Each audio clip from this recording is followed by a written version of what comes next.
Hello বন্ধুরা, আমি আজকে একটা ছোট্ট ব্লগ দিচ্ছি অফিসে যাওয়ার পথে। দেখুন, আমি বাড়ি থেকে বেরোই, যখন আকাশটা কত সুন্দর, গাছপালা যেন মনে হয় আমি, বিশ্বাস করুন, আমি অফিসে যাব না, আমি এইখানটাই বসে থাকি।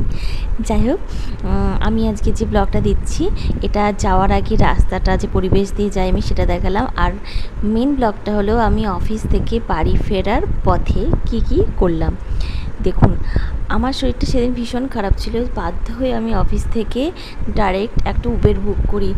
শরীরটা ভীষণ অস্থির লাগছিল, মানে মনে হচ্ছিল না যে আমি হেঁটে যেতে পারবো আর বাসে করেও যেতে পারবো। যাই হোক, আমি শিয়ালদার কাছে চলে এসেছি, কিন্তু এই দাদা বলছেন যে না, টাইম ওভার হয়ে গেছে, তার জন্য সে শিয়ালদায় না হবে না। যাই হোক, তা অনেক রিকোয়েস্ট করার পরে আমি বললাম চলুন, আমি আছি, অসুবিধা নেই, অসুবিধা হলে আমি বলবো।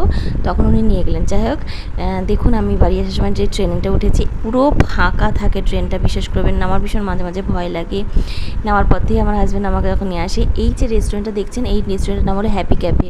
এইটা না প্রায়ই আমরা দেখি যে ওখানে আছে, কিন্তু কোনোদিন কিছু কিনে খাওয়া হয় না। আজকে তাই সুযোগ পেয়ে চিকেন কাটলেট খেয়েছিলাম, যেহেতু মা খায় না, আর মায়ের জন্য চাউমিন এনেছিলাম, কিন্তু বিশ্বাস করুন একদম খেতে ভালো না। আর বাড়ি আস্তে আস্তে দেখলাম বৃষ্টি নেমে গেছে। গরম গরম খাওয়ার পরে বৃষ্টিটা ঘর থেকে দেখছিলাম, দেখুন কেমন তির্যক হয়ে পড়ছে। লাইক, কমেন্ট, শেয়ার করি, পাশে থাকবেন। ধন্যবাদ।